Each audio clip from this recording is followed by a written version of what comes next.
ini dapat berjalan dengan lancar. Kepada Saudara Dipca Anugrah, waktu dan tempat kami persilahkan. Baik, sebelumnya Assalamualaikum warahmatullahi wabarakatuh. Sebelum kita mulai acara seminar ini, alangkah baiknya kita berdoa.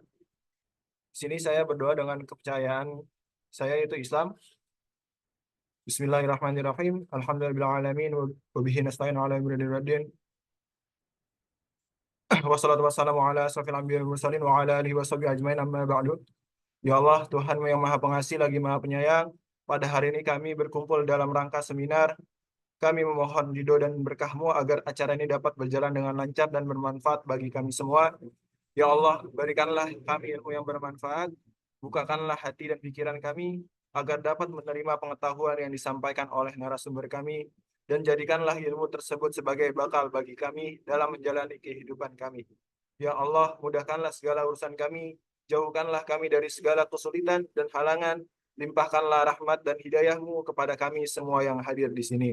Ya Allah, ampunilah dosa-dosa kami, dosa kedua orang tua kami, serta dosa para guru-guru kami. Hanya kepadamu kami memohon dan hanya kepadamu kami berserah diri. Rabbana atina fid dunya hasanah wa fil akhirati hasanah wa qina adzabannar.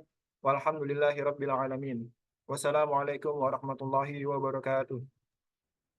Waalaikumsalam warahmatullahi wabarakatuh. Terima kasih atas pembacaan doanya, Saudara Dipca Anugrah. Selanjutnya yaitu sambutan sekaligus pembukaan acara seminar secara resmi dari dosen mata kuliah Interaksi Manusia dan Komputer kepada Bapak Dr. Tajuddin Dani, Eskom Mkom. Waktu dan tempat kami persilahkan.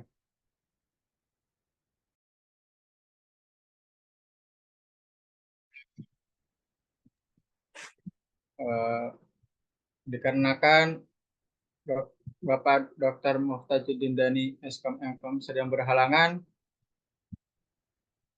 kita lanjutkan ke acara inti, yaitu seminar dengan tema The Psychologist Behind User Friendly Interface yang akan dibawakan oleh moderator. Kepada Ahmad Hafizuddin, waktu dan tempat kami persilahkan. Baik, izin tes suara, apakah suara saya terdengar? Terdengar, Saudara Hafiz. Oke, langsung saja. Assalamualaikum warahmatullahi wabarakatuh. Alhamdulillahirrahmanirrahim. Wabihi nasta'in wa ala umuri waddin. Wassalatu wassalamu ala asyrofil anbiya'i wal mursalin Sayyidina Maulana Muhammadin wa ala alihi ajmain, amma ba'du. Rabbi shrah li sadri wa yassir li amri wahlul 'uqdatam min lisani yafqahu qawli, amin. Untuk pembukaan, untuk mempersingkat saja, pembukaan saya ikut sepenuhnya pada MC. Yang terhormat yaitu Pak Muhtajuddin Dani selaku dosen matkul interaksi manusia dan komputer. Semoga selalu dalam lindungan Allah Subhanahu wa taala.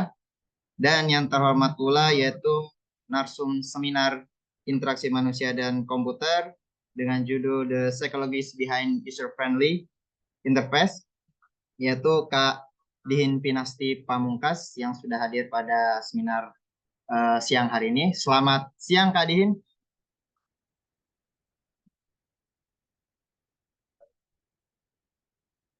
Ya, selamat siang. Ya.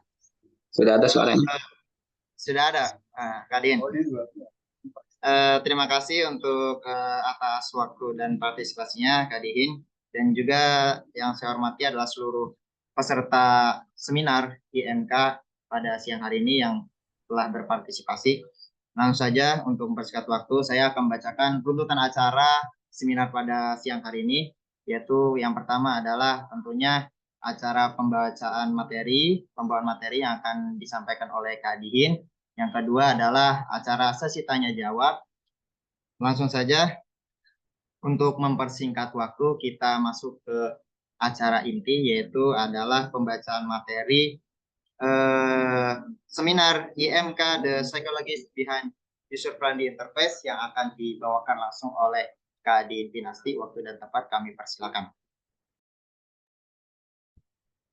Oke, selamat siang menuju sore. Sebelumnya saya buka dengan salam. Assalamualaikum warahmatullahi wabarakatuh. Waalaikumsalam warahmatullahi wabarakatuh. Saya sangat berterima kasih kepada seluruh panitia serta dosen pengampu, meskipun beliau sedang berhalangan tidak dapat menghadiri webinar pada hari ini. Saya sangat berterima kasih telah diberikan kepercayaan lagi untuk mengisi webinar yang diselenggarakan oleh kampus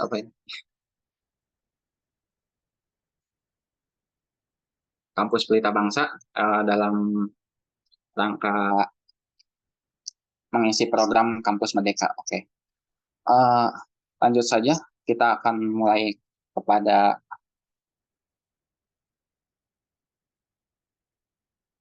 materi. Pada kasus ini kita akan membahas psikologi di belakang user friendly interface. Jadi kenapa sih psikologi itu sangat penting diterapkan pada user interface? Nanti kita akan mendapatkan berbagai macam manfaat.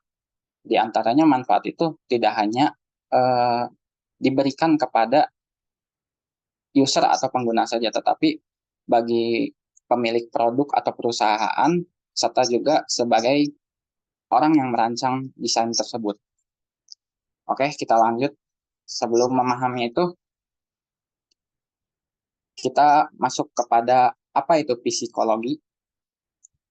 Nah, di sini psikologi adalah salah satu bidang ilmu pengetahuan dan ilmu terapan yang mempelajari tentang perilaku, fungsi mental, proses mental manusia melalui prosedur ilmiah. Nah, di sini kita harus mengetahui bahwa psikologi itu ada berbagai cabang. Di antaranya ada lebih lengkapnya itu ada 35 cabang. Cuman di sini karena tidak cukup banyak ruang, jadi saya berikan contoh beberapa. Yang pertama ada psikologi perkembangan, kemudian ada psikologi sosial, psikologi persepsi, psikologi kepribadian, psikologi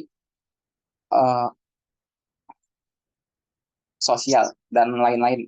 Di sini dalam bidang informatika, kita terutama dalam mendesain dan merancang interface, user interface, kita akan mendalami lebih jauh tentang psikologi persepsi. Nah, di sini apa sih psikologi persepsi itu? Psikologi persepsi sendiri mengacu pada berbagai pendekatan atau sudut pandang dalam psikologi yang digunakan untuk memahami, menjelaskan, atau memprediksi perilaku serta proses mental manusia. Nah, psikologi ini lebih cenderung kepada pemikiran kita terhadap suatu ingatan. Jadi, pada psikologi persepsi ini kita akan fokus pada apa-apa yang sering dilihat pada kita, kemudian terekam oleh memori dan ingatan kita.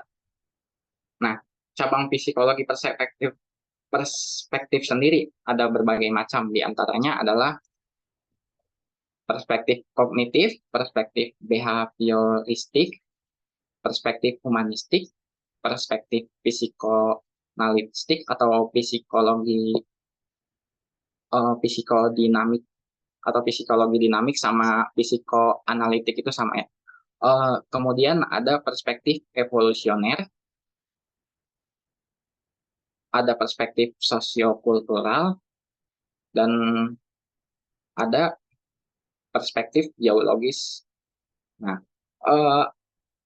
semuanya ini, ketujuhnya ini akan membangun sebuah user interface yang nantinya dapat lebih responsif dan intuitif serta efektif. Jadi semua ini akan dimasukkan dan diterapkan pada suatu produk yang kalian buat seperti website, aplikasi, dan lain sebagainya.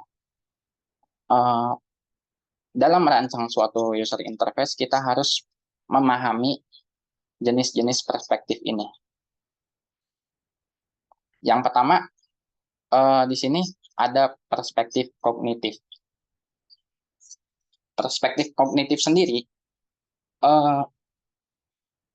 merupakan psikologi yang dimiliki oleh manusia untuk memahami melalui persepsinya. Interupsi, Kak. Ya. Ini Kak Din nggak share screen materinya, apa emang belum share screen Oh, share screen. untuk materinya? Mungkin tadi ke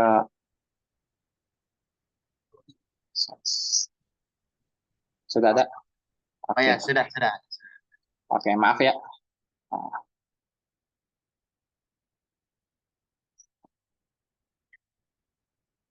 Jadi di sini yang pertama ada perspektif kognitif. Bagaimana manusia memahami persepsi dan memori sehingga user interface dapat mengurangi beban kognitif pengguna. Nah, pengurangan beban kognitif ini sangat perlu dilakukan oleh perancang website atau aplikasi karena user pasti ingin lebih mudah dalam menggunakan sesuatu tanpa repot-repot untuk memahami lebih jauh. Di sini saya ingin minta 2 orang partisipasi untuk sebagai contoh. Silakan dibuka kameranya sama speakernya.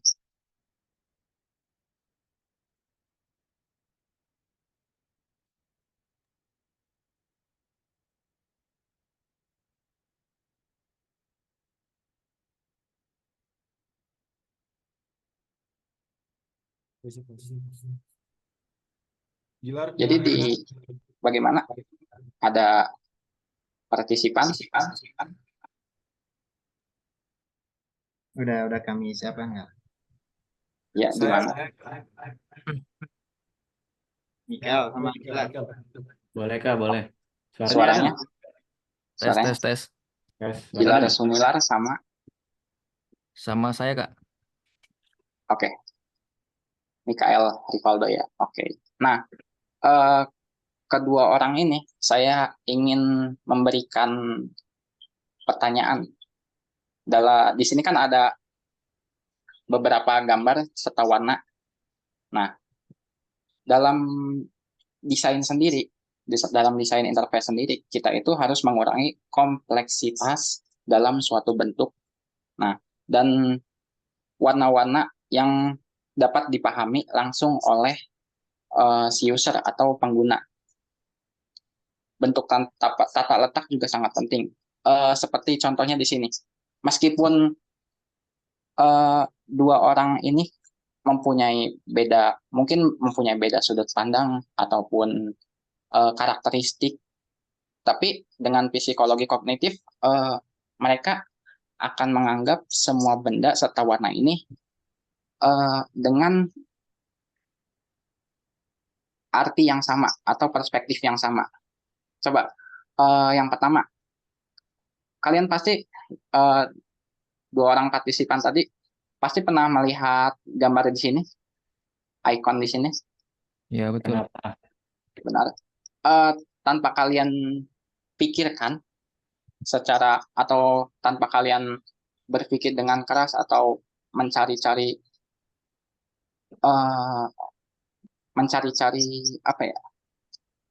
mencari-cari jawaban dengan banyak perhitungan dan mencari sesuatu yang sangat sulit. Dengan bentuk seperti ini kalian langsung berpikir bahwa kalau ini apa? Back. Kembali. Oke, tanda kembali. Icon Android.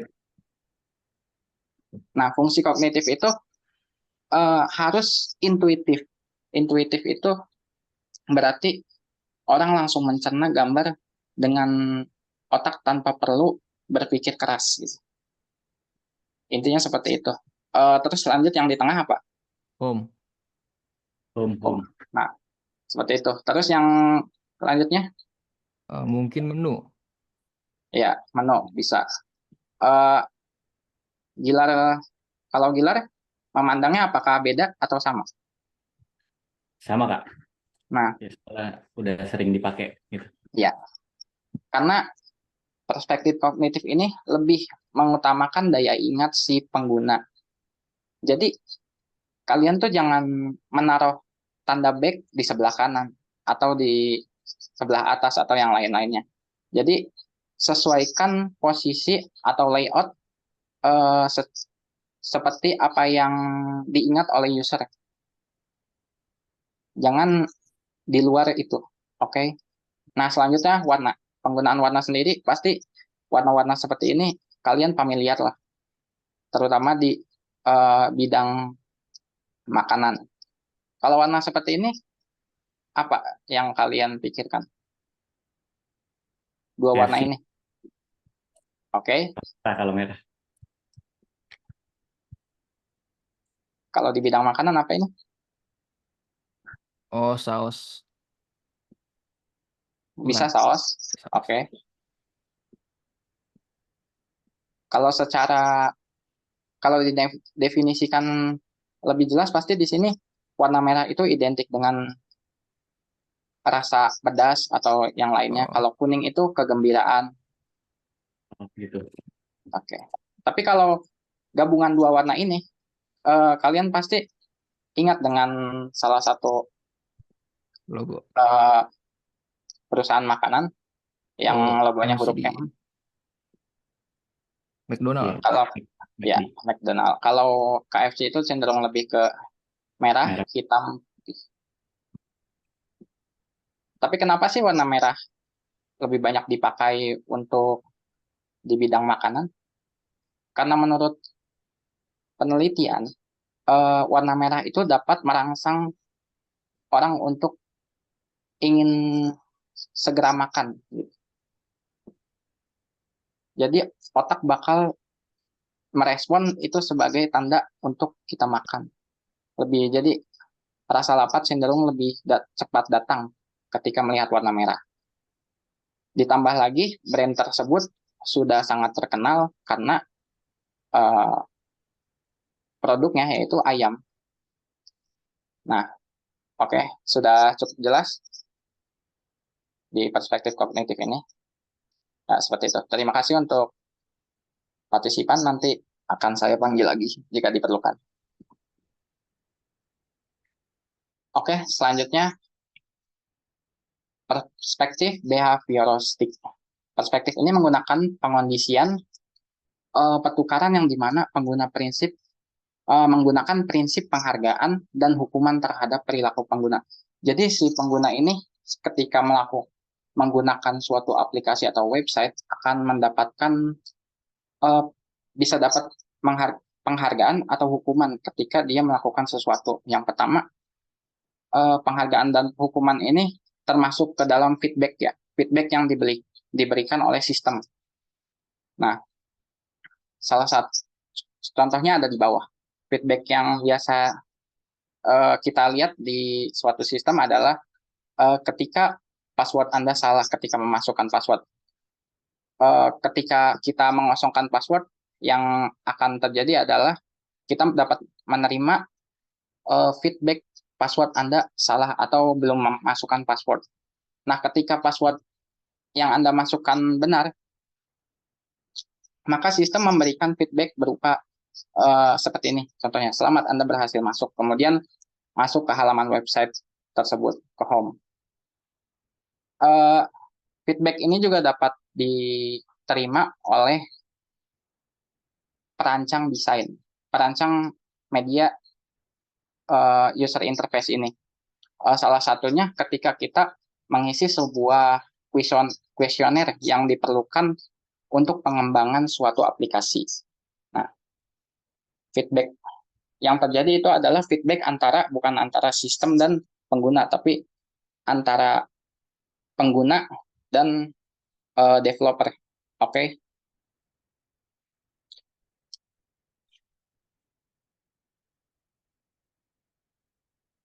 Selanjutnya ada perspektif humanistik. Perspektif ini dalam psikologi lebih ke mengutamakan perasaan pengguna sebagai pusat desainnya. serta memberikan kontrol dan pengalaman dan personalitas untuk memenuhi kebutuhan individu. Jadi di sini kita bagaimana sih contohnya memberikan kontrol penuh terhadap pengalaman si user itu. Jadi ketika kita menemukan contohnya ada di website Lazismo ini ya, pasti semua user pengguna Lazismo ini tidak serta-merta ingin apa ya, ingin melakukan infak atau sedekahnya kepada salah satu bentuk kita untuk berinfak itu saja, seperti gimana ya maksud. Jadi tidak hanya salah satu pilihan aja. Jadi di sini ada beberapa program donasi. Jadi si user dapat memilih berbagai program donasi yang salah satunya paling sedang hype ini adalah tentang Palestina dan kurban yang akan jatuh pada bulan ini. Jadi si user bisa diberikan pilihan. Jadi psikologi user itu tidak merasa dihalang-halangi untuk melakukan sesuatu atau memberikan untuk memilih sesuatu, dibebaskan. Dan kemudian dalam psikologi ada yang namanya perasaan. User juga pasti dengan melihat ini saja, kita sebagai user bisa merasakan apa yang terjadi, apa yang disampaikan pada informasi yang terdapat pada website tersebut. Contohnya di sini ada yang berita Palestina, pasti kalian sudah bisa menebaknya bahwa ini warna abu-abu serta tone yang gelap mencerminkan sesuatu yang sedang tidak baik-baik saja, begitu banyak penderitaan di dalamnya. Dengan cara perancangan ini, maka user dapat tersentuh perasaannya atau hatinya untuk menggunakan atau mempercayai situs website ini sebagai jalan untuk membuka kita ke pintu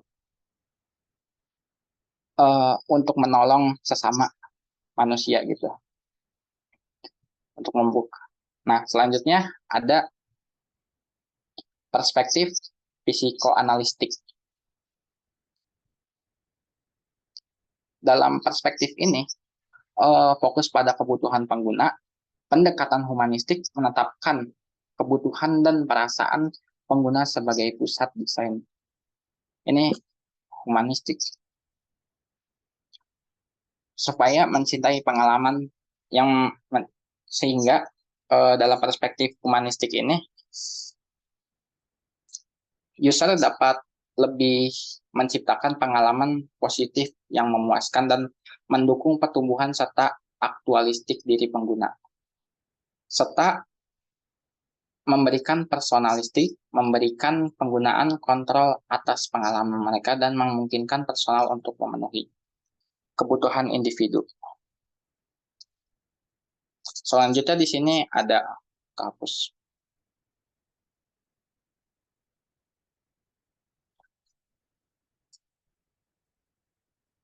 Di sini ada penggunaan contoh perspektif evolusioner. Penggunaan perspektif evolusioner ini memahami bagaimana respon manusia terhadap isyarat visual tertentu dimanfaatkan dalam desain, seperti penggunaan warna, isyarat pada penggunaan warna cerah untuk menarik perhatian sehingga mampu merangsang intuisi dan naluri untuk memudahkan pengguna dalam memahami interface. Pada perspektif evolusioner ini kita dapat melihat contoh di bawah. Apa sih yang menjadi isyarat pada visual ini? Isyarat pada visual ini ada pada warna yang berbeda. Coba di BCA, contohnya di aplikasi BCA Mobile ini. Dengan tanpa kita respon, kita akan melihat akan terpanah langsung pada pusat merah ini. Kenapa warnanya merah? Nah, di sini langsung bisa diartikan sendiri sama user tersebut bahwa berarti BCA Mobile ini belum siap untuk tidak bisa mengakses atau belum terhubung dengan internet. Tapi ketika sudah berwarna hijau seperti ini, maka BCA Mobile itu sudah siap untuk mengakses sesuatu dan bisa dijalankan. Sama halnya seperti fitur-fitur yang ada di sini. Ketika warnanya biru, maka fitur tersebut mengartikan bahwa warna biru ini mengartikan bahwa fitur Wi-Fi ini terhubung atau sedang berjalan.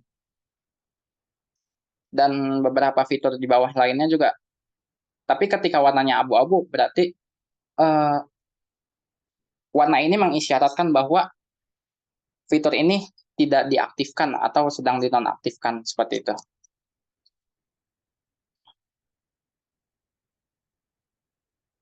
Perspektif itu ibaratkan kita mengenal seseorang atau kita tanpa perlu mengenal seseorang, tapi dilihat dari outfitnya saja kita sudah bisa menebak bahwa orang itu mempunyai hobi apa atau perilakunya seperti apa. Tapi kita belum, kalau pada seseorang kita hanya menebak secara apa yang dia pakai saja. Tapi ketika diterapkan pada user interface, kita harus benar-benar membuat sesuatu yang pada saat dirilis pemahamannya sama dengan ketika dilihat oleh user interface, ketika dilihat oleh user. Selanjutnya yang tadi kelewat adalah perspektif psikologi, perspektif psikoanalitik. Di sini memahami bahwa pengguna berasal dari latar belakang budaya. Maaf, ini bukan psikoanalitik. Ini termasuk ke dalam psikologi perspektif sosiokultural, di mana penggunaan berusaha melatar belakangi budaya yang berbeda sehingga membangun tampilan yang intuitif dan dapat diakses berbagai kelompok. Nah, tampilan budaya ini mempengaruhi juga psikologi seseorang ya. Jadi ketika kita melihat website di sini, user tersebut ketika menggunakan website ini sudah pasti merasa, wah ini saya banget sebagai orang Jawa Barat. Karena fitur-fitur serta warna-warna yang tampil di user interface ini memiliki warna-warna yang ada kaitannya dengan daerah yang ia tempati, yaitu Jawa Barat. Seperti warna biru, kuning, dan lain sebagainya. Terus di sini di belakangnya juga, di bagian background sini kita lihat ada jembatan yang identik dengan Jawa Barat. Karena kepemerintahan Jawa Barat itu berpusat di Bandung, jadi di sini terlihat ada jembatan Pasopati yang terkenal di Bandung. Oke. Jadi pada perspektif sosiokultural ini, Anda sebagai perancang user interface, Anda harus memahami apa saja yang berkaitan dengan si pengguna. Jangan sampai apa yang ditampilkan pada user interface ini tidak ada kaitannya dengan pengguna. Oke, selanjutnya. Yang di sini ada perspektif biologis. Perspektif biologis ini memperhatikan aspek biologis seperti kenyamanan fisik dan ergonomi dalam desain perangkat kelas antarmuka. Ini termasuk ke dalam tata letak mempengaruhi ketegangan mata ataupun postur tubuh yang lebih baik. Tapi karena kita lebih ke perancangan user interface, jadi kita harus lebih memahami kenyamanan mata user sendiri, user itu sendiri. Nah, bagaimana cara memberikan kenyamanannya tersebut? Yaitu dengan cara membuat layout yang tidak semrawut, seperti pada BCA Mobile contohnya. Pasti di atas selalu ada header yang pasti ada logo perusahaan atau produk tersebut. Terus di bawahnya ada fitur-fitur yang tertera dengan ikon-ikon yang mudah dipahami, serta ikon ini dilengkapi dengan tulisan yang lebih menegaskan. Tulisan ini tujuannya untuk menegaskan user agar tahu fungsi pada ikon ini apa. Dan background pada ikon ini sudah kita ketahui bahwa ini seperti sebuah tombol, tanpa kita beri tahu lagi bahwa user itu harus menyentuhnya atau memencetnya. User sudah paham sendiri. Jadi itulah perspektif biologisnya. Dalam perspektif biologis ini, kita harus menggunakan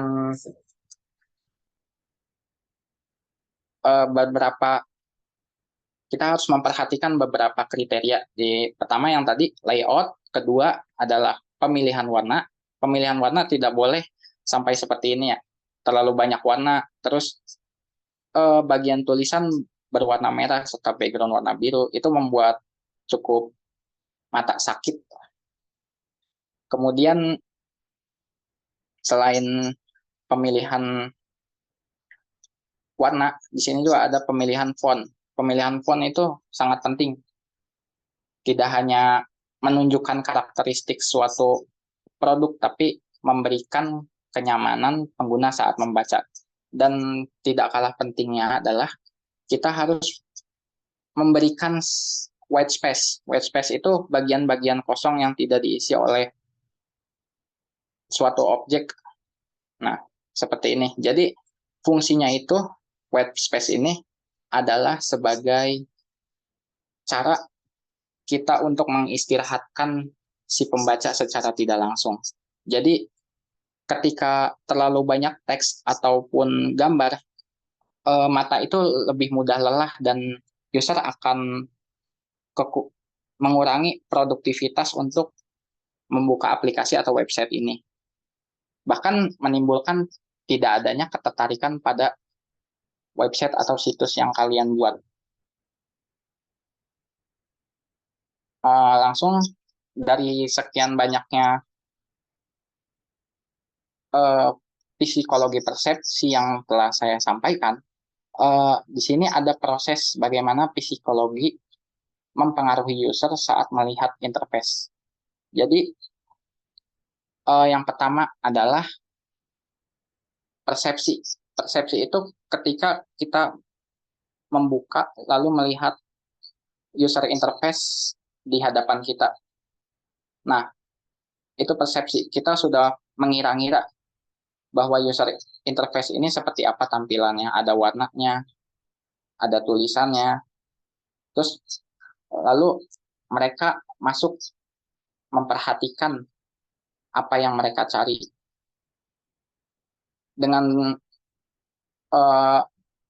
Dengan adanya kita mengetahuinya, dengan kita mengetahui psikologi persepsi tadi, maka si user akan lebih mudah mencari apa yang mereka inginkan. Seperti kita ingin mencari tombol menu atau user dengan penerapan-penerapan psikologi tadi, perhatiannya akan lebih mudah tertuju pada suatu bentuk atau warna. Jadi di sini saling berkaitannya perhatian serta memori. Nah, ketika perhatiannya sudah tertuju pada suatu bentuk, maka otak akan merespon dan mencari memori tersebut. Ini sebagai bentuk apa gitu. Nah, kemudian setelah memori menemukan ini suatu bentuk yang mereka ingat, contohnya ini adalah bentuk home dan berfungsi untuk kembali ke halaman home, maka tercapailah pemecahan masalah dan pengambilan keputusan. Nah, ketika sudah mencapai sini, kita akan dibawa ke pemrosesan informasi, di mana informasi yang didapat adalah kita akan kembali ke halaman home, apa yang kita inginkan gitu. Jangan sampai ketika otak sudah memecahkan masalah, oh ini halaman untuk kembali ke halaman home, tapi pada saat kita mengambil keputusan, pemrosesan informasi ini tidak terjadi, gagal, miss. Malah yang keluar adalah tampilan di luar home, atau seperti contohnya fitur lain yang ditampilkan di dalam website. Kemudian ketika kita sudah sampai pemrosesan informasi, kita akan masuk ke persepsi beban kognitif. Jadi perspektif beban kognitif ini apa yang dialami oleh user ketika user menggunakan aplikasi tersebut atau websitenya. Nah, di sini apakah mereka merasa nyaman, apakah psikologi-psikologi yang tadi diterapkan ke dalam website tersebut sehingga dapat mengurangi beban kognitif si user sendiri. Jadi jangan sampai ketika kita membuat website atau produk-produk yang kalian buat, itu tidak memikirkan psikologi persepsi yang user inginkan. Ketika tidak ada persepsi yang diinginkan oleh user, maka yang terjadi adalah beban kognitif yang besar dialami oleh user, seperti merasa kesal, kesulitan untuk menyelesaikan suatu masalah. Jadi bukannya merasa enjoy dan mereka ingin mengunjungi website itu lagi, malah merasa enggan. Jadi ini yang harus diperhatikan pada akhirnya. Selanjutnya ada penerapan praktis dalam desain UI. Nah, penerapan praktis ini bertujuan untuk memudahkan perancang dalam mengetahui apa saja yang diinginkan oleh user dan apakah user interface yang kalian rancang itu tepat sasaran atau tidak. Jadi pertama kita itu ada wireframing atau prototyping. Jadi bentuknya itu masih kasar dan warnanya juga masih hitam putih. Hanya ada beberapa layout, terlihat layout bagaimana logo akan ditaruh. Nanti di sini ada apa lagi, atau fitur-fitur lainnya akan ditaruh sebagai icon dalam bentuk icon gitu. Kemudian setelah membuat prototyping ini, kita bisa melakukan user testing. Jadi ketika kita punya prototype, kita langsung cobain kepada salah satu user atau minimal 10 orang gitu. Tapi user testing ini kita harus ketahui si user ini ada kaitannya dengan tujuan pembuatan website itu. Jangan di luar keterkaitan si pembuatan website itu.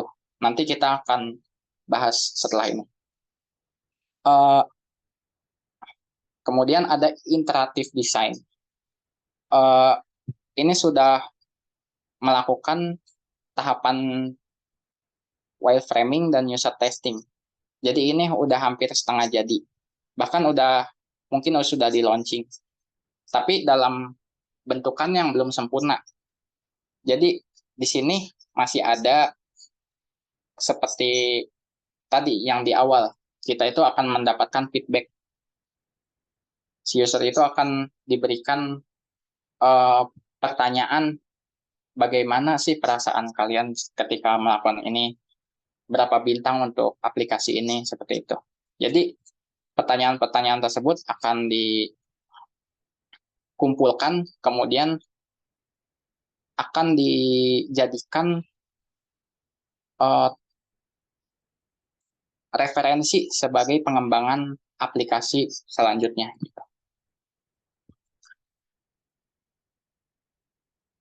Nah, ini saya akan membagikan juga cara mengelola interface agar tepat sasaran.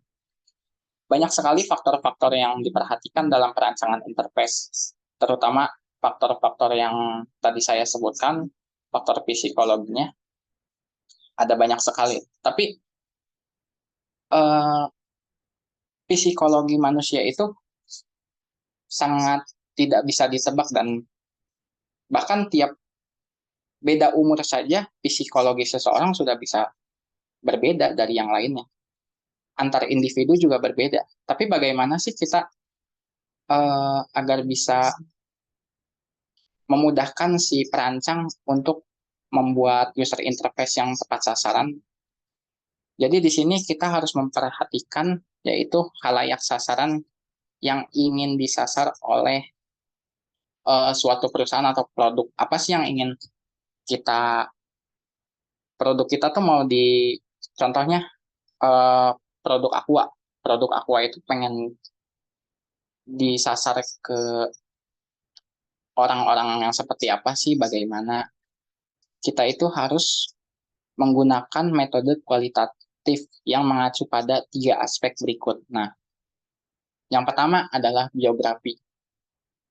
Sebelum melakukan atau pengumpulan data mengenai psikologi seseorang, kita harus menentukan dulu biografi seseorang tersebut, latar belakangnya, seperti kewarganegaraannya, terus kemudian umurnya berapa, pekerjaannya apa, status sosialnya.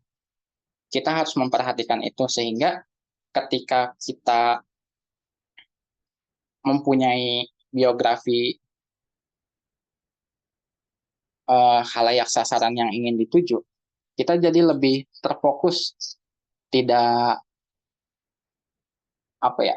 tidak sibuk mengumpulkan banyaknya informasi tentang psikologi masyarakat se-Indonesia, sekota aja kita sudah bingung untuk mengerucutkannya. Jadi makanya kita harus menentukan ini dulu. Misalkan Aqua itu selalu berkaitan dengan biografinya itu para pekerja mulai dari umur 15 sampai 21 tahun gitu. Nah, penentuan umur itu jangan terlalu jauh. Ketika Anda menentukan umur terlalu jauh, pasti ada perubahan psikologi nantinya. Dan nanti visual yang dibuat juga akan tidak mempunyai tujuan yang jelas untuk siapa visual ini atau interface ini akan disampaikan.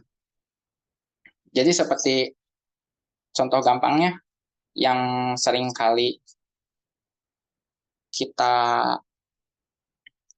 salah kaprah ya. Jadi ketika kita mendapatkan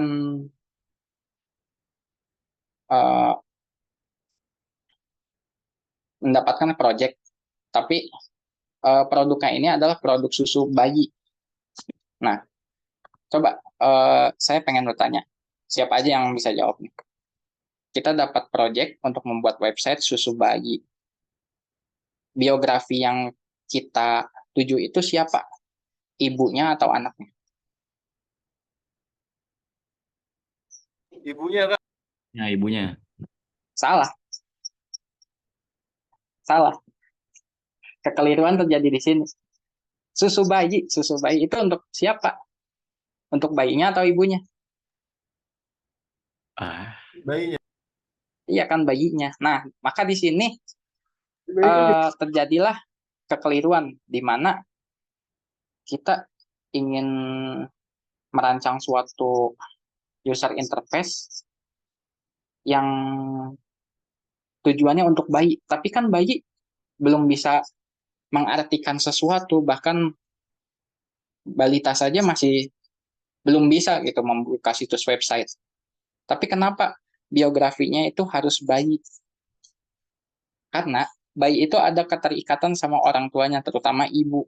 Jadi kita itu harus mencari tahu psikologi serta bayi umur berapa nantinya. Di situ kita mendapatkan informasi lainnya seperti kandungan gizi apa sih yang diperluin untuk si bayi. Nanti kan kita bisa pakai informasi itu sebagai penguat di dalam suatu visual atau informasi yang akan kita sampaikan sehingga si ibu tertarik karena pasti ibu ingin yang terbaik untuk anaknya gitu. Jadi kita harus cari tahu sesuatu apa informasi yang mengenai bayinya, bukan ibunya. Pasti ibunya juga akan mencari informasi yang sama untuk bayinya, bukan untuk dirinya. Paham kan? Nah, kemudian geografi. Geografi ini mempengaruhi kebudayaan serta tingkah laku manusia. Jadi ketika kita menentukan geografi, pasti psikologinya akan berbeda juga karena dipengaruhi oleh kebudayaan serta kebiasaan yang dilakukan di suatu daerah. Contohnya kita ambil di Kota Bandung aja ya. Kota Bandung itu padahal misalkan perbatasan yang Cirebon sama Brebes. Cirebon Brebes kan itu udah perbatasan meskipun beda, Cirebon Jawa Barat, Brebes Jawa Tengah, tapi kebiasaan yang dan adat istiadat yang dilakukannya itu serta kebutuhannya itu udah berbeda. Dan pola berpikirnya juga pasti berbeda. Sedangkan kita ketahui sendiri, kalau di Cirebon itu lebih banyak pekerja pabrik, sedangkan di Brebes itu kebanyakan warganya sebagai petani gitu. Jadi psikologinya udah jelas beda, kebutuhan hidupnya juga udah beda. Setara hidupnya juga udah beda. Nah, di biografi ini nanti bisa berubah-ubah, tergantung geografinya. Nah, setelah kita mengumpulkan biografi dan geografinya, menentukan biografi dan geografinya, kita baru bisa menentukan psikografinya, karakteristik dan sifat yang ada pada manusia, seperti nilai, keinginan, dan tujuan. Tadi lanjut ke susu bayi sih.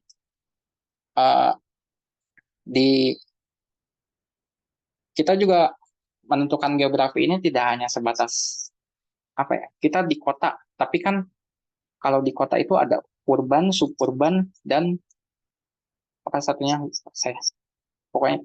Nah, ketika kita masuk ke urban, berarti ke dalam kota ya. Nah, di sini itu kita harus berpikir, menganalisis lagi bagaimana sih keadaan hidup di suburban ini di kota Bandung. Pasti berbeda dengan yang ada di luar suburban. Tentang tampilannya, kebutuhan hidupnya, gaya stylenya, itu sangat berbeda. Jadi ketika kita ingin membuat suatu produk seperti aplikasi dan website, kita tuh harus memikirkan itu dulu sebelum ke psikografinya.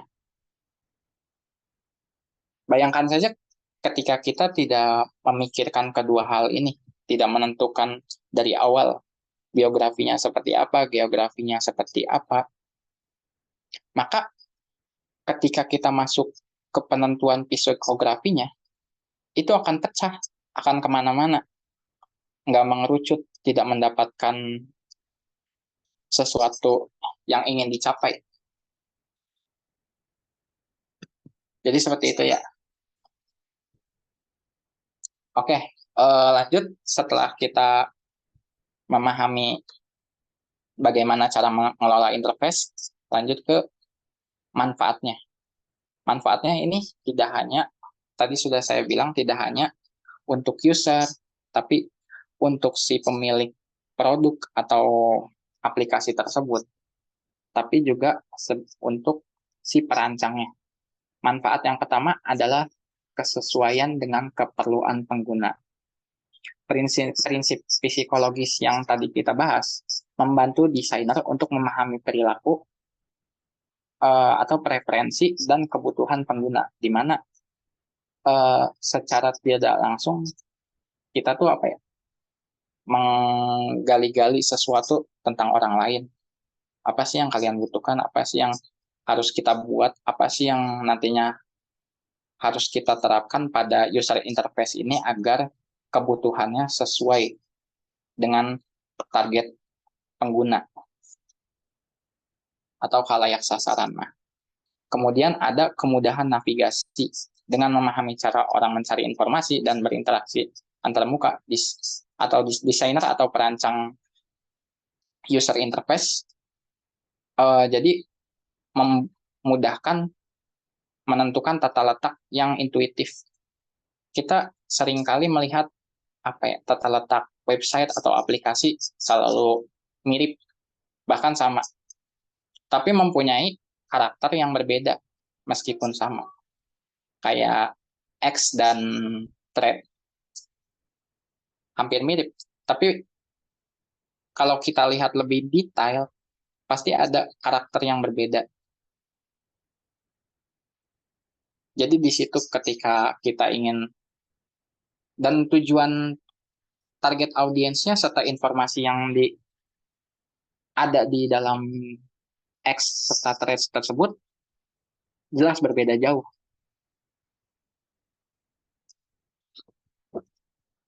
Kalau di Threads mah isinya orang-orang gabut yang pengen mencurahkan isi hatinya mungkin gitu. Ya kebanyakan seperti itu sih. Tapi lain lagi dengan X, penggunanya lebih banyak, interaktif, dan informasi yang dapat kita temukan juga lebih luas. Bahkan hampir tidak ada penyaringan sama sekali. Bahkan situs-situs yang seharusnya ilegal bisa masuk ke situ dan kita akses dengan mudah. Jadi itu perbedaannya ketika kita menargetkan suatu aplikasi kepada siapa, ya pasti tampilan serta informasi yang akan dimuat juga akan berbeda, seperti itu. Manfaat yang ketiga adalah peningkatan retensi pengguna. Aplikasi yang dirancang berdasarkan prinsip-prinsip psikologi, persepsi desain cenderung lebih menarik sehingga pengguna lebih jadi pengguna lebih betah untuk lama-lama atau menggunakan aplikasi tersebut atau web. Nah, jadi retensi ini adalah seberapa sering sih pengguna itu melakukan atau menggunakan situs website tersebut. Jadi ketika semakin banyak situs website yang digunakan oleh user, maka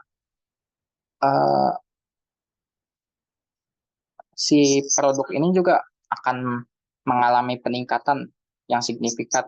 Bahkan jadi produk ini mudah dikenal dan banyak pengguna yang jadi banyak user lain yang sebelumnya belum pernah menggunakan website itu atau aplikasi tersebut, karena si penggunanya atau pengunjungnya banyak, kita jadi lebih percaya bahwa website atau aplikasi ini sangat dibutuhkan oleh kita dan sangat bermanfaat untuk kita. Selanjutnya peningkatan produktivitas. Produktivitas ini jadi si pengguna itu mampu menyelesaikan sesuatu tugas dengan lebih cepat dan efisien, seperti kita ingin mentransfer atau membayar sesuatu, kita tinggal klik lalu masukkan nomor VA yang sudah dikirim melalui email atau aplikasi tersebut, Jadi kita tuh nggak perlu repot-repot lagi. Jadi prinsip-prinsip psikologi ini yang akan menjadikan si user menjadi nyaman terhadap interface yang kalian buat atau yang kalian rancang nantinya. Lanjut, di sini juga ketika kita merancang interface sesuai dengan prinsip-prinsip psikologi yang tadi saya sampaikan, jadi manfaatnya adalah mempengaruhi suasana hati, seperti pemilihan warna dan elemen visual yang sesuai dengan human psikologi. Jadi tanpa disadari, bahkan secara tidak langsung dengan melihat warna-warna yang adem, cerah, terus penampilannya tertata, layoutnya baik. Jadi si otak merasa nyaman, tidak merasa keberatan untuk mencerna informasi yang ada di dalam interface tersebut. Kemudian meningkatkan kepuasan pengguna. Desain antarmuka yang berasaskan psikologi, persepsi, membuat pengguna merasa diperhatikan dan dihargai. Kenapa pengguna dapat merasa diperhatikan dan dihargai? Karena mereka mendapatkan apa yang mereka butuh, sesuai dengan apa yang mereka harapkan. Ekspektasi mereka terjawab oleh adanya aplikasi yang kita buat, sesuatu yang kita ciptakan untuk tujuannya ya untuk mengatasi permasalahan-permasalahan yang user sedang alami. Ketika user mendapatkan solusinya, maka peningkatan kepuasan pengguna juga dapat kita apa ya? Kepuasan pengguna juga dapat didapatkan oleh kita. Jadi kita tuh bahwa kita tuh berhasil menciptakan aplikasi ini.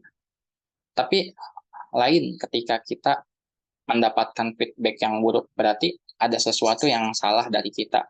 Atau psikologi yang kita terapkan pada aplikasi tersebut masih salah, belum sesuai dengan apa yang user inginkan.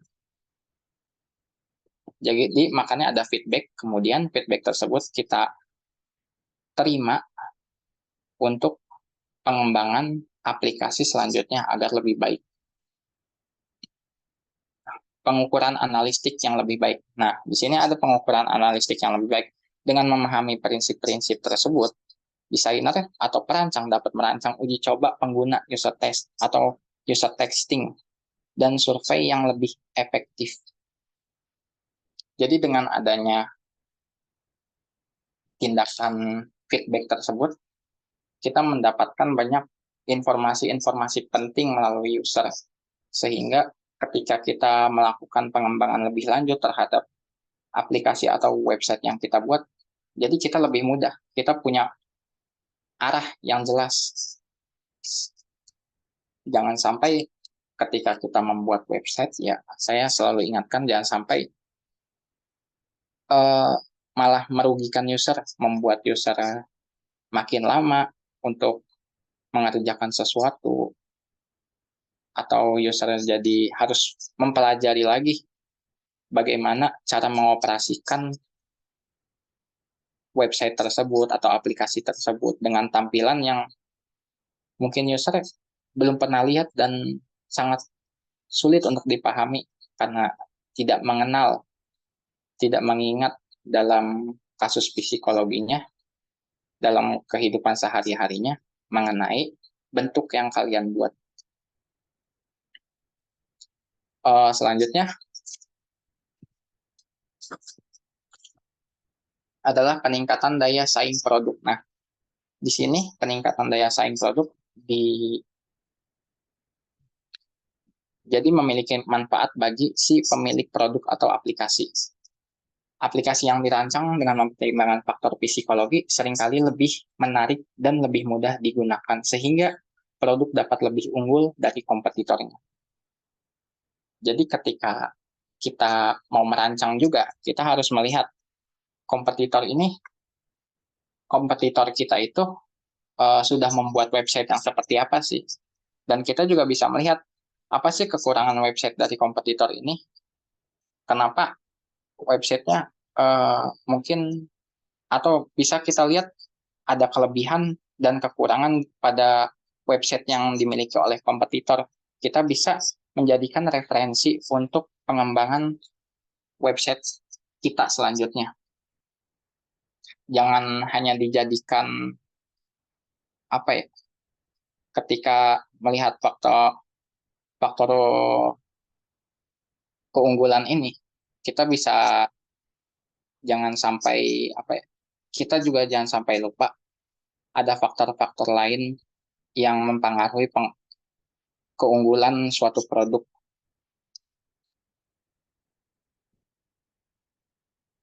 Selanjutnya adalah tadi sudah saya sampaikan sebelumnya, pengembangan yang lebih mudah. Ketika kita mendapatkan informasi yang mudah, ketika pengukuran analistiknya lebih baik, terus meningkatkan daya saing produk, maka pengembangan kita untuk aplikasi tersebut lebih mudah. Jadi sudah mempunyai arah, sudah mempunyai informasi-informasi yang dibutuhkan, apa saja sih dari kekurangan yang ada pada website kita atau aplikasi yang kita rancang nanti. Lebih ke interface-nya bagaimana sih? Interface yang kita rancang bisa mengoptimalkan pekerjaan pengguna, memudahkan pengguna itu sendiri. Nah, mungkin dari sini saya sudah cukupkan karena sangat banyak sekali informasi yang saya sampaikan. Saya juga sedikit sudah terlalu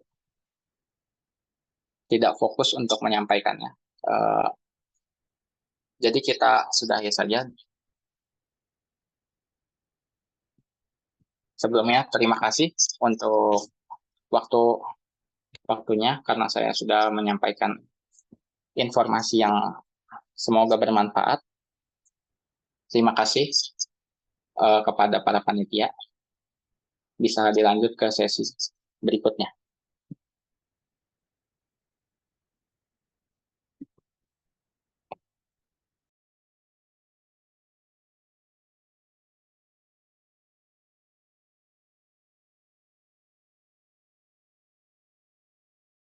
Ini izin instruksi Kak, karena moderator lagi dalam perjalanan sedang ke WC dulu. Boleh.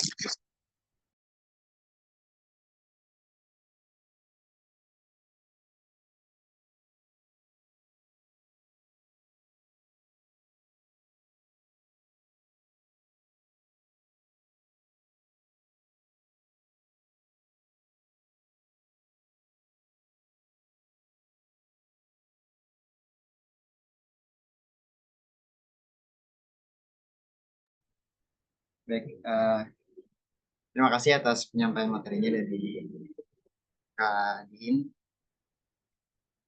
atas penyampaian dari bagaimana cara kita memahami psikologi dan juga pengambilan icon-icon yang seharusnya, bagaimana caranya kita mengetahui psikologi dari masyarakat sekitar dalam memilih icon ataupun hal yang tepat dalam penerapan desain dan user interface dari sebuah laman website. Baik, langsung saja kita ke acara yang selanjutnya, yaitu adalah sesi tanya jawab, di mana sesi kali ini kita akan memberikan kesempatan bagi dua peserta. Bagi yang ingin bertanya, silakan angkat tangan ataupun langsung bicara di depan itu. Baik, dipersilakan bagi yang ingin bertanya, silakan.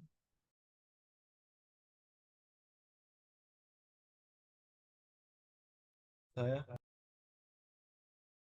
Ya, silakan.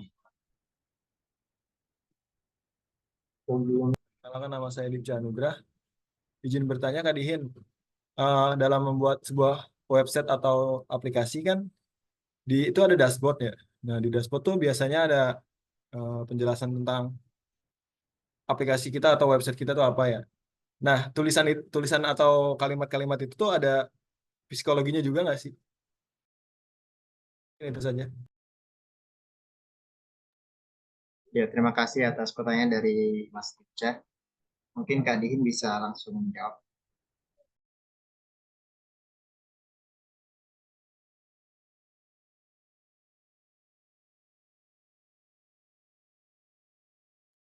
Silakan ada yang mau bertanya lagi? Atau saya jawab pertanyaannya dulu? Bisa dijawab pertanyaannya. Oke, pada situs website atau aplikasi pasti kita dapat melihat ada sebuah dashboard yang berisikan tentang kegunaan atau pengenalan aplikasi ini dibuat untuk apa. Intinya pengenalan si aplikasi ini tuh untuk apa sih? Biar user dapat memahami lebih jelas kegunaan aplikasi tersebut. Yang jelas di sini pertanyaannya adalah apakah ada sisi psikologinya dalam pembuatan dashboard tersebut? Yang pertama ada.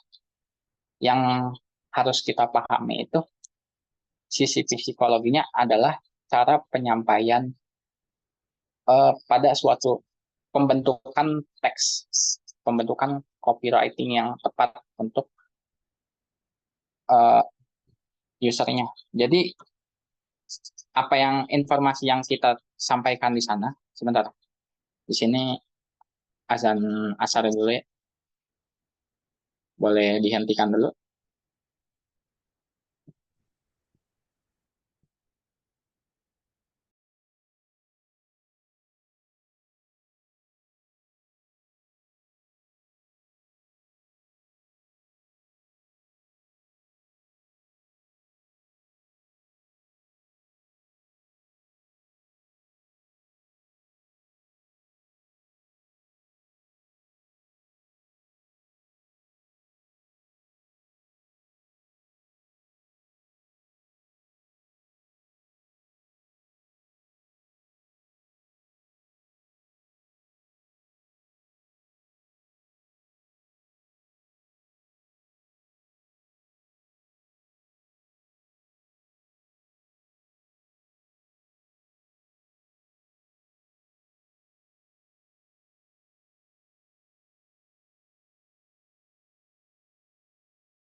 Oke, saya lanjut. Halo, tes. Ya, bisa dilanjut Mas Dihin. Oke. tadi pertanyaannya adalah apakah kalimat yang ada di dalam dashboard memiliki keterkaitannya dengan psikologi? Yang jelas ada, bahkan tidak hanya pada dashboard, tetapi pada elemen-elemen lainnya yang berbentuk teks. Penyampaian pengenalan suatu aplikasi yang disampaikan oleh dashboard itu sama halnya dengan ketika kita sedang PDKT dengan cewek. Jadi pasti di dashboard itu menunjukkan kelebihan-kelebihan serta fitur-fitur apa sih yang nggak ada di platform lain atau aplikasi lain. Sama kayak kita, apa sih yang kita unggulin di depan cewek yang kita targetin dengan Ada anjingnya, berantem.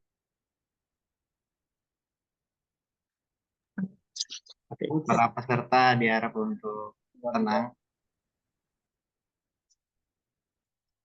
Jadi sama aja ketika kita menyampaikan sesuatu, kita harus membuat semenarik mungkin agar yang tadi mempengaruhi perasaan si user. Sama halnya tadi ketika kita sedang PDKT dengan cewek atau ingin menunjukkan sesuatu kelebihan kita di depan wanita gitu. Pasti adalah pengaruh psikologinya. Pengaruh psikologi dalam teks sendiri tadi ditentukan melalui geografi, psikografi, serta biografi, geografi, serta psikologi. Nah, dalam pembuatan teks tersebut kita dari awal contoh nih, biar lebih jelas. Biografi kita, anak SMA misalkan. Anak SMA itu rentangan umurnya berapa tahun sih? 18 atau 19. Banyak barang soalnya ya. 16, 18, 19 tahunnya segitu. Oke. Nah, dalam rentang usia tersebut mereka tuh sedang mengalami fase di mana sih? Pasti mereka itu sedang mengalami fase remaja awal. Nah, ketika sudah mendapatkan itu, baru kita turun lagi ke mencari lagi biografi yang lain ketika udah mendapatkan umur. Nah, anak-anak seperti apa sih yang nantinya akan kita targetkan? Contohnya, dari sini kita ambil ketika, nah, anak SMA yang apa ya,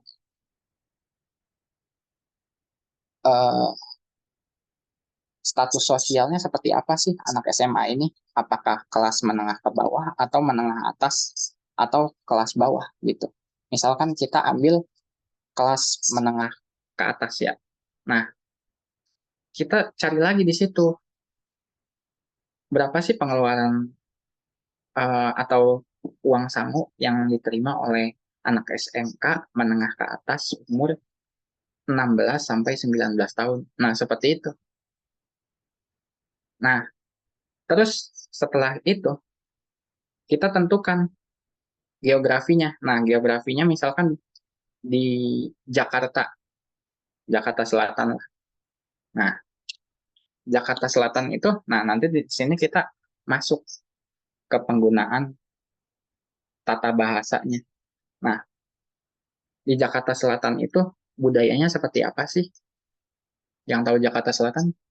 Ada yang tahu budayanya seperti apa? Hedonisme. Hedonisme. Terus Ya itu lebih apa? Ya dari tata bahasanya itu western.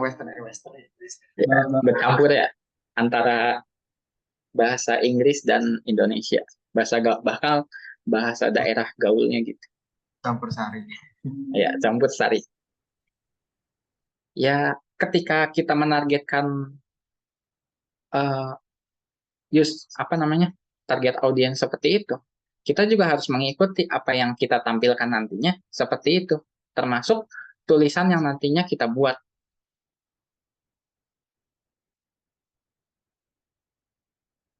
Agar si ketika kita launching sebuah aplikasi atau website yang ingin kita buat untuk halayak sasaran tersebut, mereka merasa, wah ini gue banget, gitu. Wah ini cocok banget nih sama gue, kebutuhan gue ada di sini semua, gitu. Jadi ketika kalian membuat atau merancang interface, jangan lupa kalian juga harus menentukan bagaimana uh, nantinya teks itu akan dibuat, penyampaian teksnya akan dibuat seperti apa. Ketika kita menyasarnya orang Sunda, ya di situ mau nggak mau kita juga harus masukkan beberapa kalimat yang sering kita dengar di bahasa Sunda. Contohnya ya gerakan yuk gitu, kunjungan website yuk gitu, pasti ada ini yuknya. Jadi itu kayak wah ini gue banget, gue kunjungin lah gitu. Ada daya tarik mempengaruhi psikologi seseorang untuk bertindak atau melakukan sesuatu. Kemudian ada pertanyaan lagi. Gimana dari Mas Dirja? Apa sudah puas dengan jawabannya? Sudah jelas, puas. Ya, baik.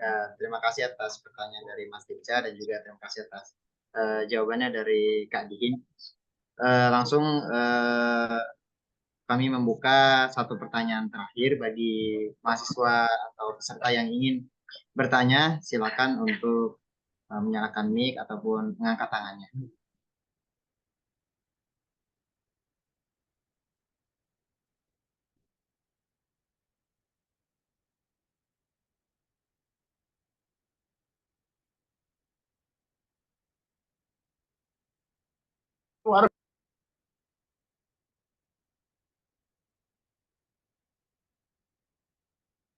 5 menit, kita beri waktu 5 menit bagi yang ingin bertanya, silakan bertanya.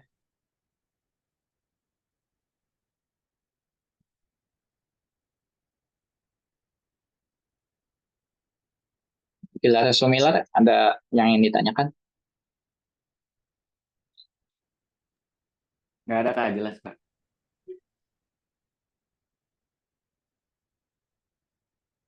Apa aja deh dari Dika. Boleh nanya lagi. Memberi kesempatan ke yang lain, Kak. Ya Kak. Kalau yang lain pada diem. Yang lain ini gimana nih? Raffi yang jago desain.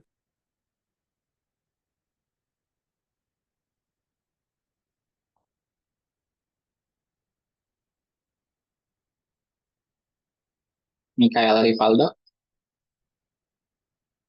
Aman-aman.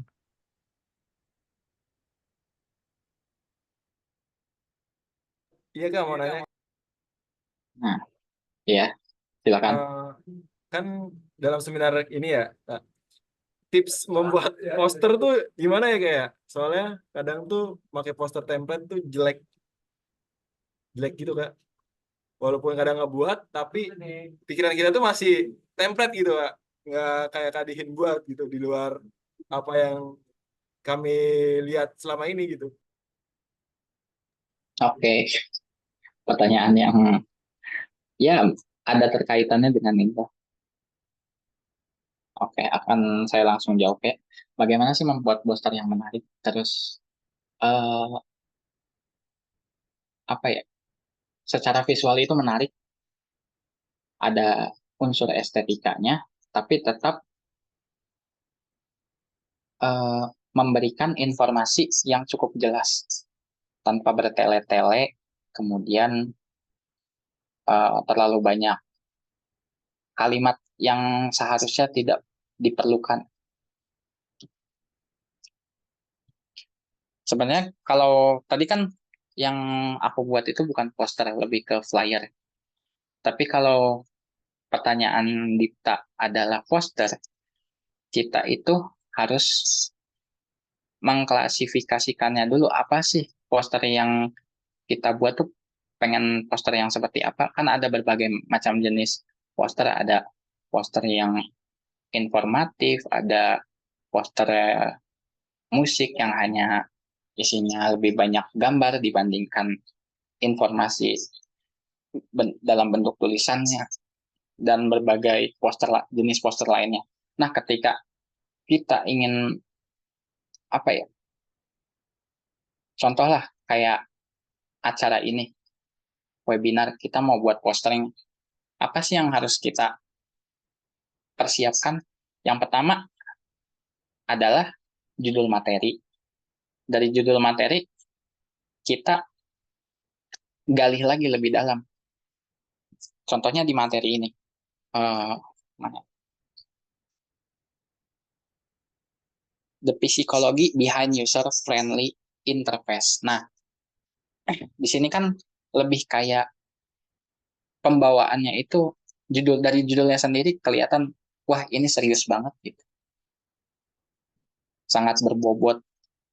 Terus kita cari apa sih warna-warna yang mempunyai yang memiliki karakteristik serius, terus mempunyai sesuatu yang sering dipakai sebagai apa ya,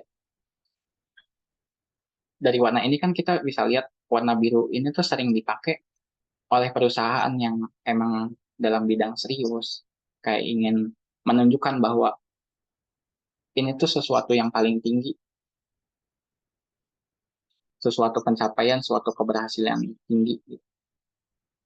Sama halnya dengan saya juga, dalam menyampaikan informasi ini, saya ingin menyampaikan bahwa informasi yang saya sampaikan adalah informasi yang sangat berguna nantinya untuk uh, kalian dalam merancang user interface. Nah, ketika kalian sudah menggali itu, kalian juga harus menentukan dulu style apa sih yang ingin kalian buat gitu. Stylenya seperti apa? Kayak kenapa sih foto saya warnanya hitam putih? Fotonya hitam putih ya karena saya lebih cenderung ingin menunjukkan bahwa saya itu mempunyai kedalaman gitu di suatu bidang.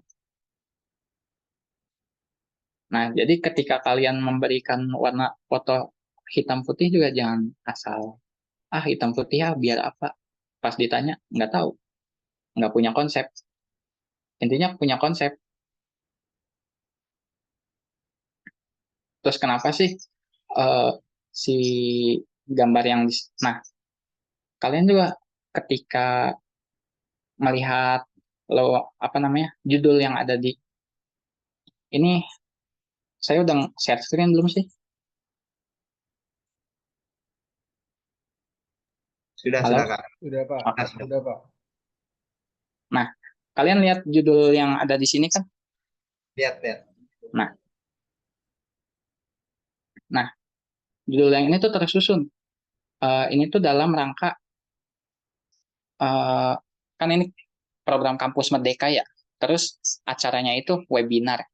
Judulnya apa gitu. Jadi tersusun. Informasinya jelas, singkat, dan padat.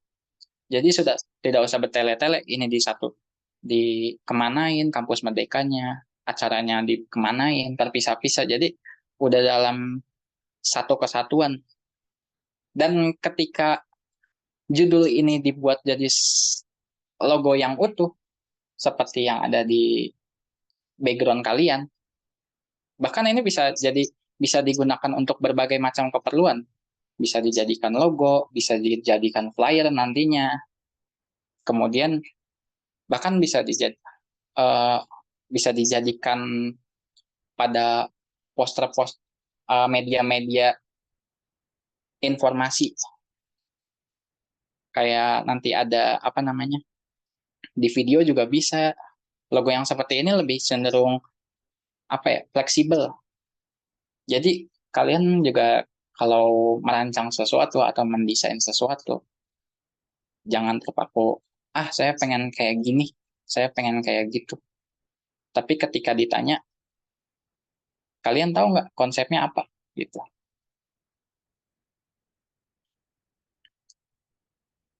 Yang terpenting itu adalah kita menggali informasi dalam ketika kita ingin membuat sesuatu visual.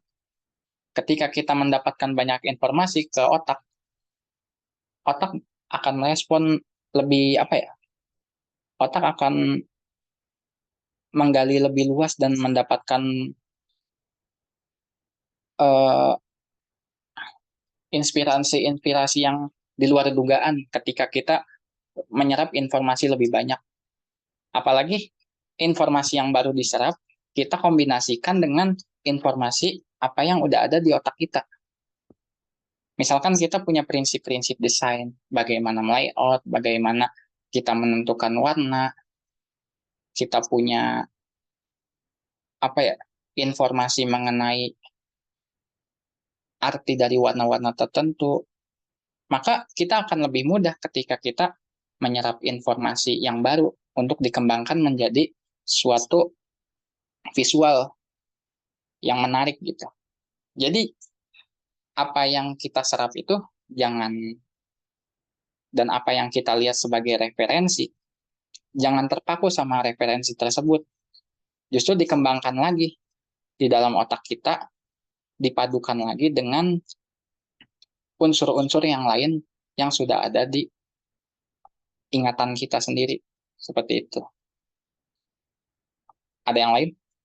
Pertanyaannya? Sudah cukup jelas? Jelas Kak, terima kasih Kak. Ya, pada intinya sih, kita itu mencari informasinya. Bagaimana untuk mengelola visualnya sih? Ya, kita gunakan otak kiri kita, mengembangkan imajinasi kita lebih luas. Makanya kedua otak kita itu, atau kedua otak kalian itu harus seirama. Jangan yang satu, dipakai terus informasi kreativitasnya sebelah kiri, tapi sebelah kanannya nggak mau dimasukin apa-apa. Kadang kita tuh sulit, apa ya, di sini orang yang suka, yang jago ngedesain siapa? Raffi Kak. Tapi Maulana Firdaus, Pak. Kak. Mana coba? Orang Rapi, on cam, Rapi. Angkat tangan. Angkat tangan. mana sih orang?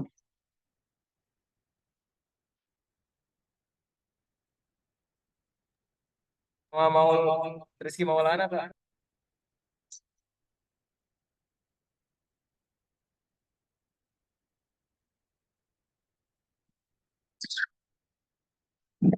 Nggak mau muncul, ya udah. Suaranya aja tuh nggak ada.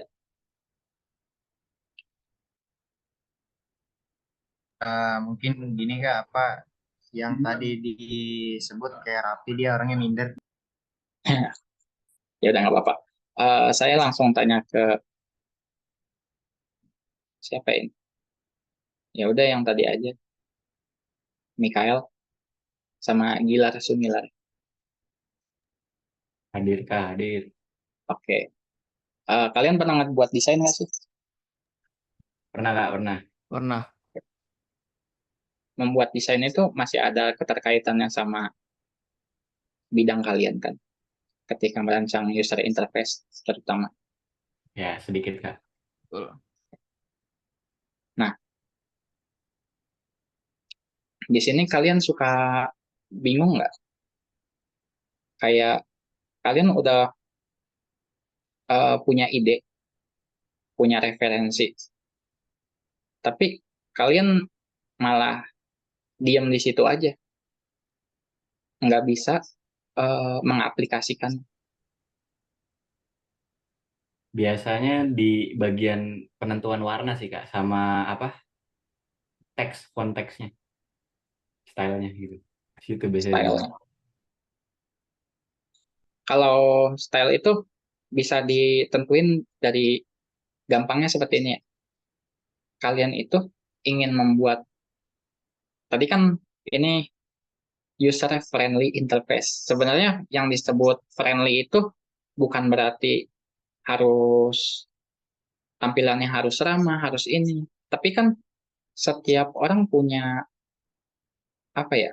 Keinginan yang berbeda-beda, punya psikologi yang berbeda-beda. Apalagi kalau anak metal ketika dikasih visualnya sangat serius seperti ini, seperti apa yang saya tampilkan di layar, justru mereka merasa tidak friendly terhadap user interface ini. Paham kan? Jadi makanya itu tujuan kita membuat interface itu untuk siapa dengan menentukan biografi, geografi, dan psikografinya. Nah, ketika kita tahu, wah ini untuk orang serius nih, gimana sih ya secara orang serius kayak gini, biar friendly terhadap user interface yang nantinya kita buat. Orang serius tuh biasanya suka yang apa sih? Yang simpel-simpel mungkin.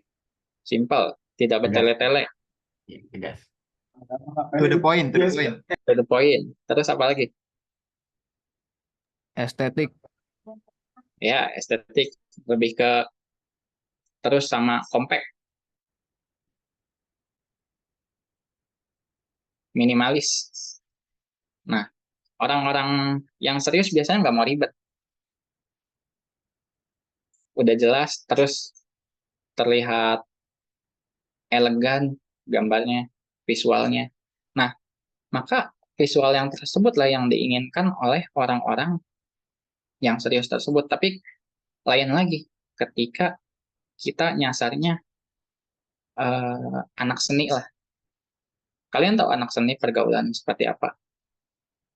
Ada mereka itu lebih cenderung sulit untuk diatur, ingin bebas. Warna yang mereka inginkan bertabrak-tabrakan. Kadang mereka suka sesuatu yang uh, tidak sama dengan orang lain. Ketika kalian mengelompokkan itu semua, kalian menggali sesuatu dari target audiens yang kita tuju, maka kalian dapat mudah untuk memikirkan bagaimana sih style yang kita nantinya kita buat gitu. Coba saya beri contoh nih ke Gilar. Buka mic ya.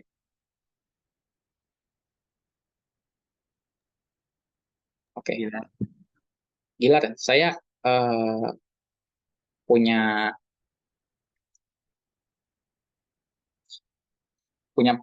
punya proyek untuk kamu nih. Saya ingin Anda buatkan suatu website untuk orang tua di kalangan umur 28 tahun sampai 32 tahun. Orang tua tersebut memiliki hobi mendengarkan lagu dangdut. Dan website yang akan Gilar buat ini ingin menyampaikan bahwa musik dangdut ini sebagai informasi ya, website informasi yang dibuat untuk menyampaikan kepada masyarakat khususnya orang tua umur 28 sampai 32 tahun untuk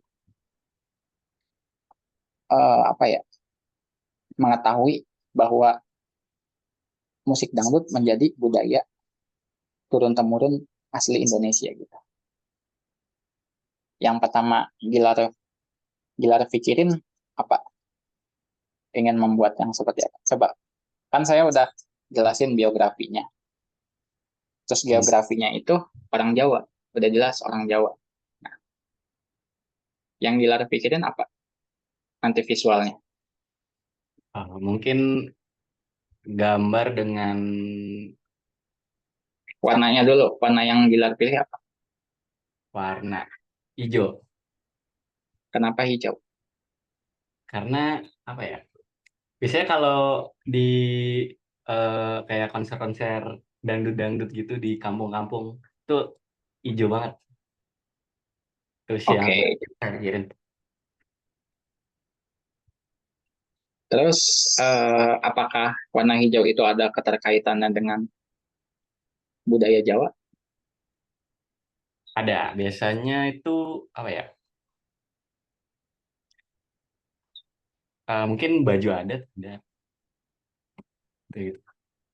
Yakin? Nah, ini kan kesalahan kalian tuh di sini, kurangnya menyerap informasi. Jadi kalian tuh kayak setiap membuat suatu produk, apalagi ketika kalian merancang interface-nya, kalian tuh hanya terfokus pada eh, perancangan apa ya, penggunaan, bahwa ya hanya sekedar fungsinya saja gitu. Tidak memikirkan tentang estetikanya, eh, warna yang dipilihnya, konsep-konsepnya tidak matang. Jadi apa yang kalian ciptakan nantinya ya tidak merepresentasikan keinginan user. Nah, disinilah makanya sebagai anak, maaf, kalian informatika ya. Iya. Nah, sebagai anak informatika ataupun desain, kalian jangan enggan untuk menerima informasi dari manapun, mau itu tentang kedokteran, mau tentang budaya kita sendiri, mau tentang hal-hal yang di luar informatika sekalipun, itu kalian serap. Ya pada dasarnya ketika kalian bekerja, kalian itu tidak dihadapkan oleh orang-orang yang sama terus seperti kalian.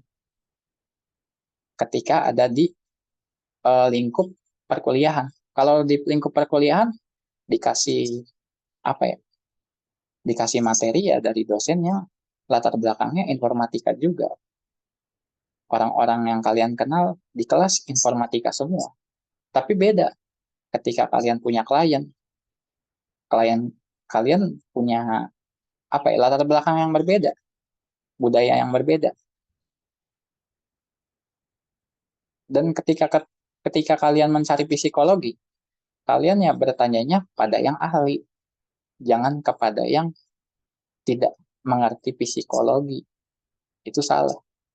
Nah, kan ruang informasi udah mudah diakses tuh.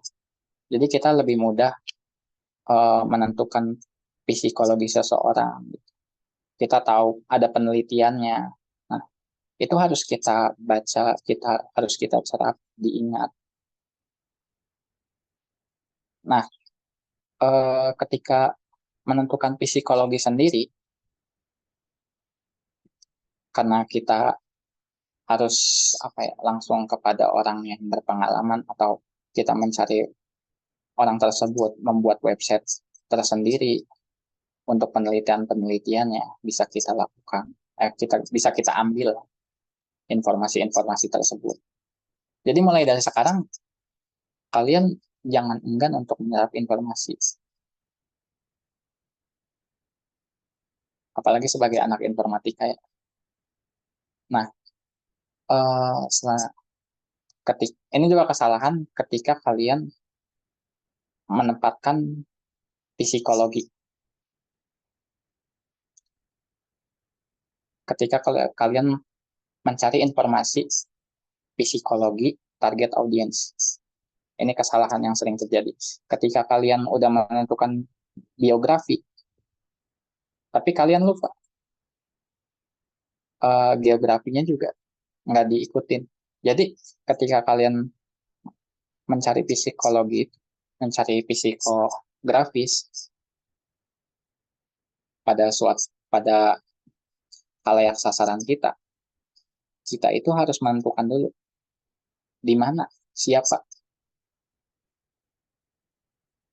baru masuk ke psikologis. Nah, jangan sampai kalian itu mengambil informasi gini. Target audiens kita geografinya ada di Bandung.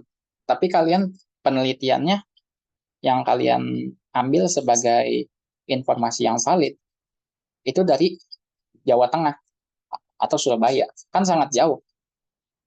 Nah, hal-hal seperti itu tidak valid. Makanya psikologinya nanti tidak sesuai dengan apa yang kita harapkan ketika diterapkan atau di aplikasi tersebut di launching. Masa pas kita lihat, ini mah budaya mana? Perasaan di Sunda nggak ada budaya kayak gini. Atau kalimat-kalimatnya kok kayak asing bagi orang Sunda. Paham kan?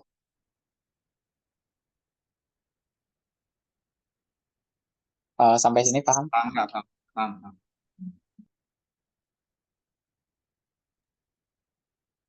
Ada pertanyaan yang mungkin kalian terpikir atau sudah sampai di sini?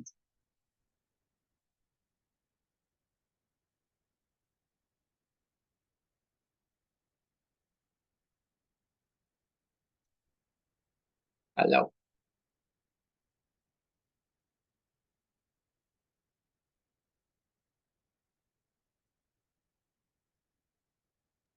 Sebelumnya Kak. Ya, terima kasih atas Kak Dihin atas jawabannya.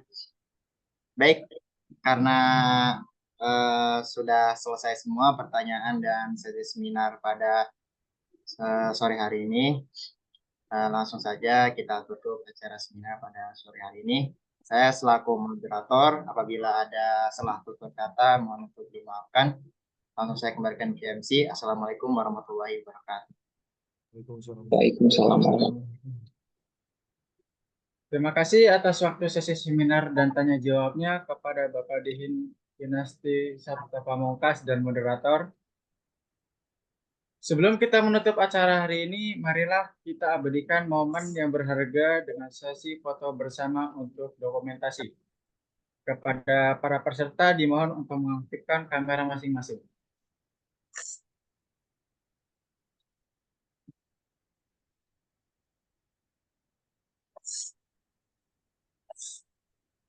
Sebelumnya, mohon maaf, Bapak Adin bisa ditutup share screen-nya.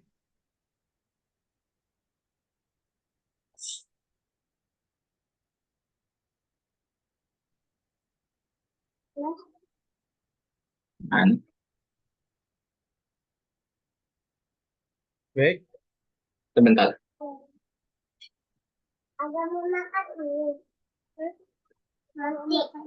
kita mulai. 1, 2, sekali lagi. 1, 2,